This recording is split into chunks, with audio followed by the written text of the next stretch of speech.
Welcome to VSPM channel. VSPM channel subscribe பண்ணாதவங்க subscribe பண்ணிக்கோங்க. கூடவே இருக்கிற பெல் பட்டனை கிளிக் பண்ணிக்கோங்க. இன்றைக்கி வந்து அரிசி வடை செய்கிறதுக்காக இந்த கிளாஸால் இருக்கு பாருங்கள். இந்த கிளாஸால் ஒரு கிளாஸ் எடுத்துருக்குற அரிசி, புழுங்கல் அரிசி, சாப்பாட்டு அரிசியாக இருந்தாலும் பரவாயில்ல, இல்லை இட்லி அரிசியாக இருந்தாலும் பரவாயில்ல. இந்த கிளாஸால் ஒரு கிளாஸ் புழுங்கல் அரிசி எடுத்துருக்குறேன். இதே கிளாஸில் 1/4 கிளாஸ் துவரம்பருப்பு எடுத்து ஊற வச்சு இது ஒரு 2-3 மணி நேரம் ஊறிடுதுங்க. இந்த 4 மிளகா காரத்துக்கு தகுந்த மாதிரி. இந்த புழுங்கல் அரிசியும் துவரம் பருப்பு 1/4 டம்ளரு, புழுங்கல் அரிசி 1 டம்ளர். இப்போது இதுக்கு இந்த 4 மிளகாயை காரத்துக்கு தகுந்த மாதிரி போட்டுக்கணும். நமக்கு காரம் அதிகமாக வேணும்னா அதிகமாக போட்டுக்கலாம், கம்மியாக வேணும்னா குறைச்சி போட்டுக்கலாம். இப்போ 4 மிளகாய், வரமிளகாய் ஊற வச்சு அரிசி கூட ஊற வச்சு அதை போட்டுட்டா. இப்போ ஜீரகம், அது கூட ஜீரகம். இப்போ பூண்டு பல் ஒரு 7-8 பல் பூண்டு பல். இப்போ ஒரு சின்ன வெங்காயம் ஒரு 10க்கு மேலே. இப்போ இது கூட கறிவேப்பிலை,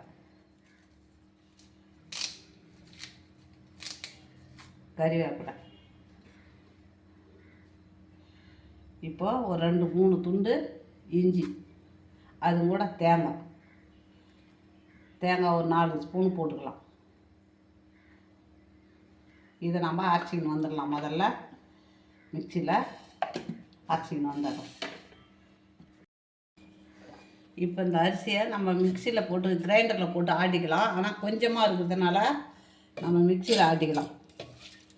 கொஞ்சம் கொஞ்சமாக 2 தாரமாக கூட போட்டுக்கலாம்.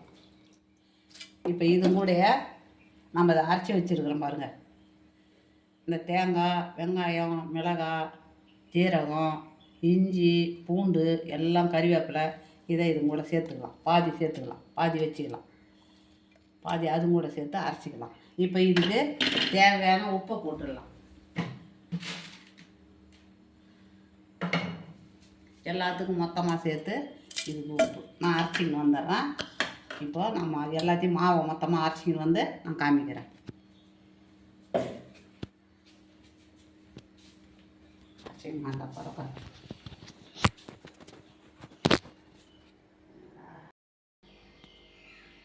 இப்போது இதுக்கு வந்து சைட் டிஷ் வேணும், அதனால் இப்போ தேங்காய் போட்டுக்கலாம். தேங்காய், வறுக்கடலை ஒரு 2 ஸ்பூனு.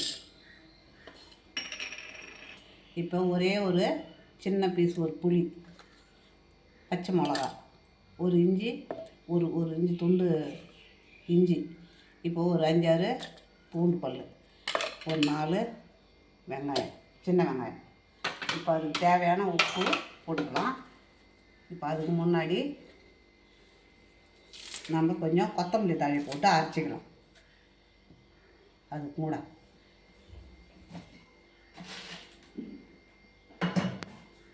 இப்போ இதுக்கு தேவையான உப்பு. இப்போ இந்த சட்னி அரைச்சிட்டு நம்ம அந்த அரிசி வடையை தட்டிக்கலாம்.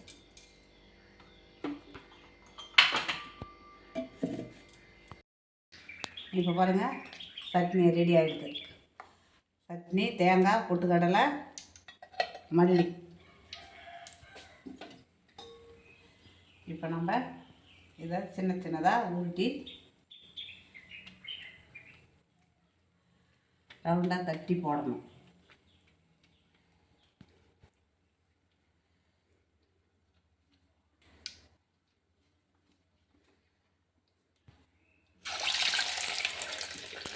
ஒன்று ஒன்றா போடும்.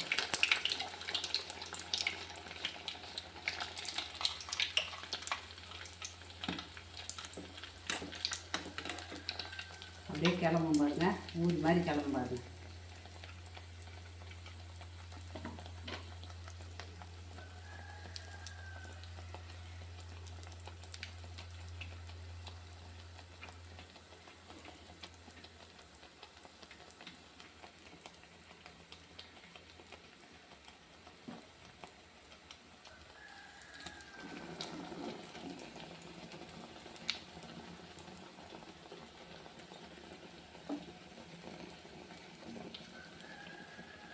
கொங்கு நாட்டிலலாம் அந்த அரிசி வடை தாங்க ஃபேமஸ்ஸு. சூப்பராக இருக்கும் அங்கெல்லாம். பசங்க ஸ்கூல் விட்டு வர நேரத்தில் நம்ம இதுக்கு என்ன தேவையில்லாத அதிகமாக நம்ம எதுவும் செலவு கிடையாது. வீட்டில் இருக்கிற அரிசி பருப்பு அவ்வளோதான்.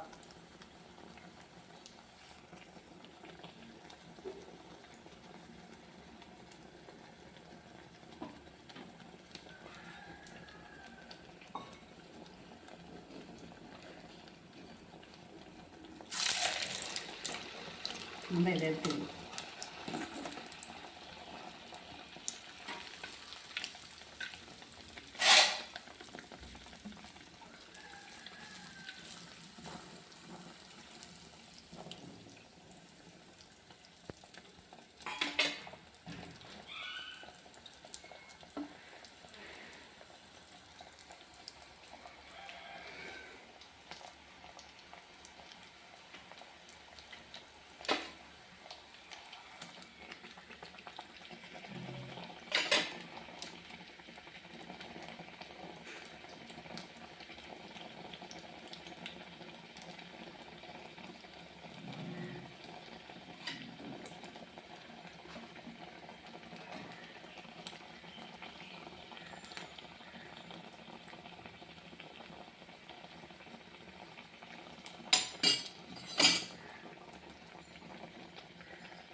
இப்போது அரிசி வடை ரெடி ஆகிடுதுங்க. அரிசி வடை இதை மாதிரி தான் சூப்பராக இருக்கும் பாருங்கள். இப்படி தாங்க இருக்கும். இதே மாதிரி தான் இருக்கும். பசங்களுக்கு வந்ததும் நம்ம இதை மாதிரி செய்து கொடுத்தோம்னா சூப்பராக சாப்பிடுவாங்க. எல்லா பசங்களும் நல்லா பிடிச்ச மாதிரி சாப்பிடுவாங்க. இதே மாதிரி நீங்கள் செய்து கொடுங்க. பிடிச்சிருந்ததுன்னா எனக்கு லைக் பண்ணுங்கள், கமெண்ட் பண்ணுங்கள், சப்ஸ்கிரைப் பண்ணுங்கள்.